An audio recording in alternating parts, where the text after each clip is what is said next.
All right, I'm about to go to buy me some new plants. I'm building out my backyard and some of my new hobbies I'm trying to integrate into my life to get me outdoors instead of just sitting around doing comprehensible input. I'm trying to integrate the two together. So I'm going to the plant nursery to buy me possibly some new palm trees and help redo some landscaping. The topic of this video would be, do you still make mistakes in the language after using comprehensible input? And just kind of sharing some wins and losses and kind of the general idea of something that I recently found out that caused a lot of problems. And I was very confident when I was speaking as well, so it couldn't make it any better per se. But one of the wins that I want to share today, I was eating a kind of like a Korean barbecue, but it's with like a soup um, with my family. So it's my wife, my mother-in-law, and my daughter. We're having a lot of fun. We were discussing pretty much everything in Thai because, again, my mother-in-law doesn't speak English at all, and we were having a blast. I think they call it in Thai "mugata," but yeah, I just call it like Korean barbecue stuff, like hot pot. We had a gas grill, and we're eating tons and tons of food. But we're eating again. My wins that we were able to speak Thai throughout the dinner without any major issues until we got to one thing. Well, just to give you a general idea of what we were talking about. If you didn't know, my wife is pregnant, and my daughter just keeps joking around with my mother-in-law that my mother-in-law is pregnant, and we're talking in Thai that I think the mother-in-law is pregnant too, and she's gonna have to go to the hospital to go get a shot from the doctor, and it's gonna hurt, and we're just joking around in that nature. Out of nowhere, my daughter like kind of bit her lip and she started bleeding, and this is where we started had a problem because everything's in Thai. I'm When you study the comprehensible input type of method, I find that I speak very freely where I don't have to think too much about grammar, and this is a major plus. But this is where we go into the heartbreak, the thorn of the story here. So my daughter hurts her lip. She's bleeding. And I so confidently say, mouth broken. Now, if you know anything about the Thai language, it's, do you have this word for like something broken? Like the car is broken, or say if your stomach is broken, you have like diarrhea. You kind of put things together with using that word, that particular word. But I said mouth broken, and honestly, I probably heard this before because I listened to so much Thai, so it sounded natural. It sounded natural. My English logic made it natural. Like, okay, mouth broken. It made sense logically in my English speaking head, but oh my gosh. So this basically means like you're talking shit, and in Thai, I guess it's like an idiom. In my mind, it was like, oh, my daughter's mouth her lip is bleeding, it's broken, her mouth broken, you know. But yeah, I was I took an L for that one. But it was funny because my mother-in-law was like, huh? Like, she made me repeat it, and I said it again so confidently because like it sounded natural. I've heard it obviously before, but apparently I didn't know in my mind at the time that is not the right usage at that circumstance, because you don't want to just tell everybody your daughter's talking shit to you, like BSing. And I was like, wow, okay, comprehensible input. Yeah, it made me say this word very naturally, very fluidly. And I was I explained to her in Thai that she asked me, did I know what that meant? And I said it again, like, oh, like mouth broken. And then she was telling me no, and that usually bad people use this word. Well, there's the GTR. But I was like, wow, so I did definitely learn something new. So that was something that I experienced in Thai that I didn't know. I felt very freely with it. And it goes back to the topic of, can you make mistakes after using comprehensible input? And the answer is yes. I find out that using comprehensible input gives you a lot of confidence. Things really, really come out flowing, I would say, compared to other methods, because I'm not translating anything in my head, so I'm not really thinking about it. It's kind of like automatic. I guess that's the entire point of automatic language growth, is that you get so comfortable with all the input, you speak the language automatically, and I definitely do. But sometimes, like, you don't understand all the nuance, I think I'm saying it right, of the language itself and the idioms and the culture behind it. I'm still learning, even after 800 plus hours. I'm still finding what's socially acceptable at times. Another thing that is very different compared to USA culture and Thai culture, it seems like the elders, like the older people, can talk to you about your weight gain or you gaining weight, but you're not expected to really fight back. This goes into another issue. So yeah, my mother-in-law, after we got done eating, she called me fat again, and she brought up some other stuff. I was like, oh, okay. So let me use some of my Thai words back to her, because we're talking about appearance. Just so you're aware, you're not expected to tell them that they're jealous because they're old and ugly. That is not socially acceptable, apparently. But they're expected to be able to call you fat. Just throwing that out there.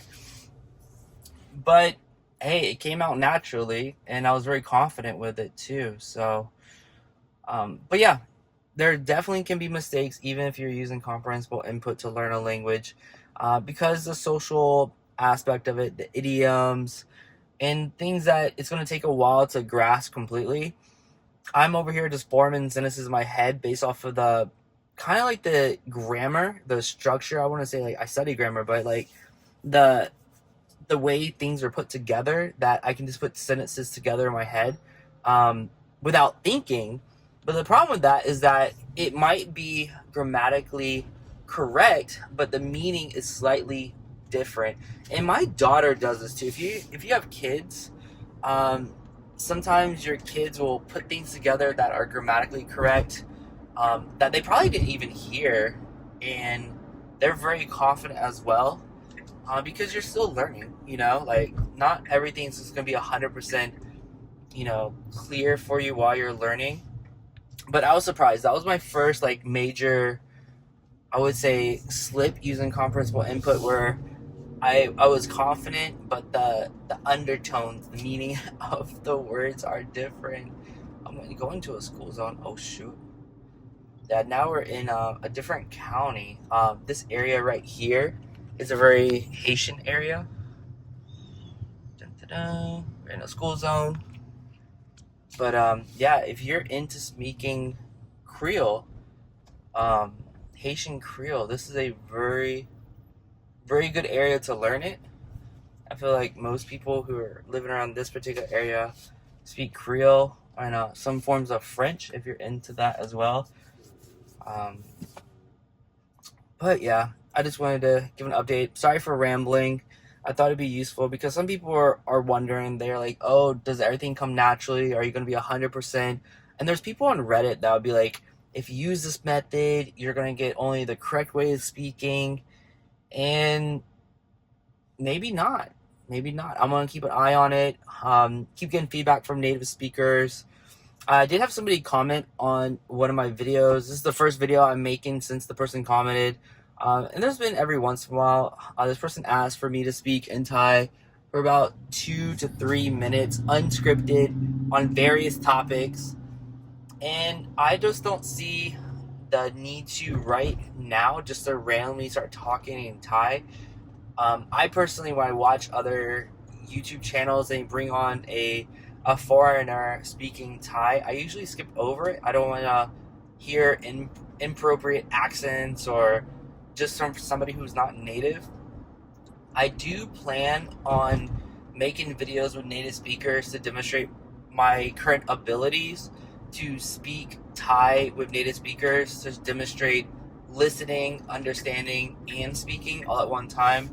I don't see how I'd say people can always fake various topics unscripted in a monologue on YouTube, and I don't think it would do me any justice where people are just going to question what I actually did, if it was scripted or not. And I think a better example would be once we get native speakers who really, really are okay with being filmed and they allow me to post the videos. Maybe I'll reach out to some other Thai YouTubers and just do like a Zoom call to demonstrate my current Thai speaking abilities. But I think that's something that's going to come a little bit later. Right now, I'm just getting comfortable speaking for the first time with my mother-in-law. I think this is a major benefit just because when you're working with family or you're talking with family, there's a lot less pressure. You kind of know the person. It doesn't come off as, as troublesome. So if you go to a random foreigner and start bugging them throughout their day, I think that's a little bit more troublesome per se. I will say that relationships can definitely change. I would say with my in-laws, the better my Thai becomes. So just understand, if things could be best for you, the less you speak your in-laws' language, because then you can kind of understand what they really feel like. And you can actually argue with somebody. It's kind of hard to argue with somebody or disagree when you don't speak a common language. So if you're learning a language for your spouse or for someone you're intimately involved with, and you're like, wow, I'm going to learn this language to better connect to their family, sometimes it's better to not connect with their family because you're going to start having arguments or disagreements. I did actually have a disagreement with my mother-in-law. I had to form an argument with her in Thai, and I think this is a topic for another video, but it definitely changes expectations of relationships and communication, because before I didn't have to argue about culture differences or how things are done as much, but now because I understand the language, I'm expected to defend myself or talk about certain things that they may disagree with, and that'll be a topic again for another video, but it's something to be aware of. I did not expect this. I saw it kind of blindsided me. And then I saw other people online talk about it as well, where they were learning a language of their wives, and their relationship was fine with their in-laws until they started speaking their wife's language. And I definitely see how this could be true now. Again, topic next video. Like and subscribe to the channel if you want to see more content. I'll see you in the next one right here.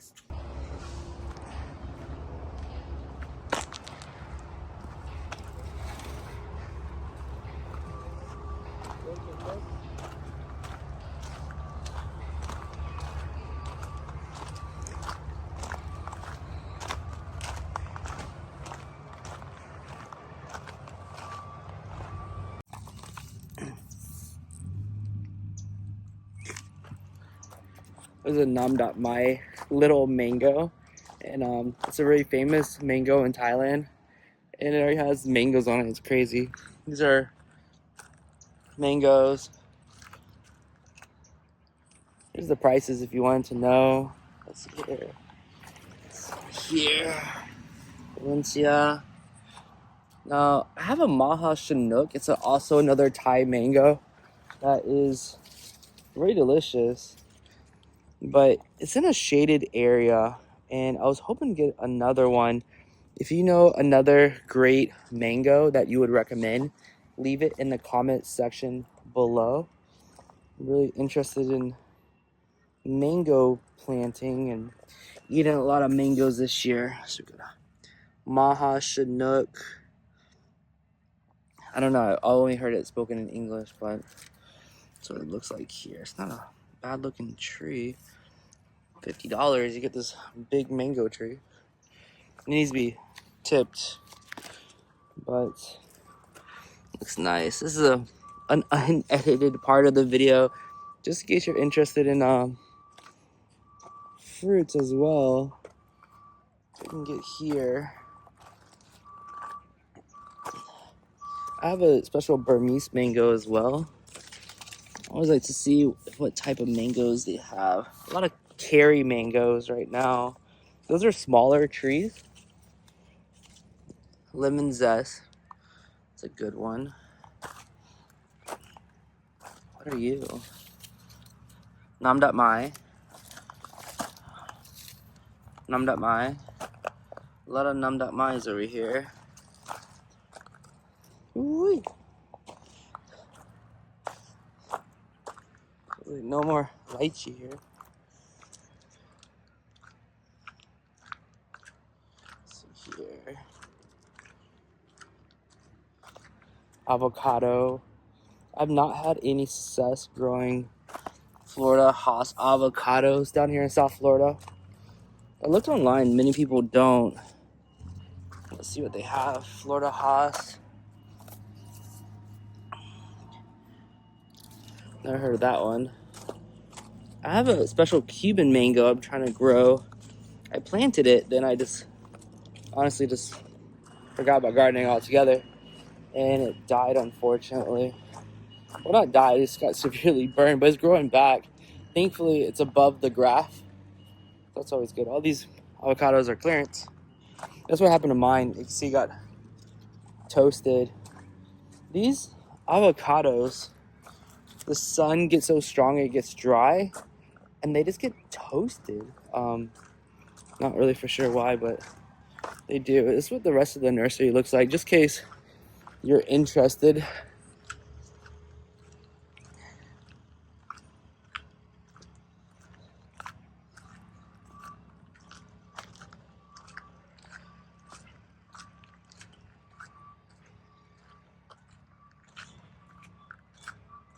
This one's pretty.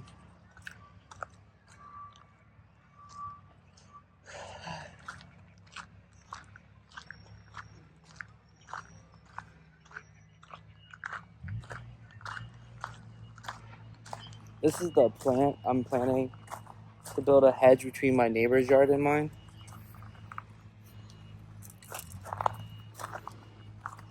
It's so pretty, and it grows very tall. You can see way over there they have more. That wall right there. Just want a nice green wall. But it isn't like I can find anything I wanted today. I was looking for some, probably like a certain size palm tree to kind of plant in the middle of those plants I just showed you over there. But I wasn't able to find any. They have a lot of other like bushes and stuff that would be really great for later once I get my sprinkler system up and running. But right now I don't have what I'm looking for a barrier that's low maintenance.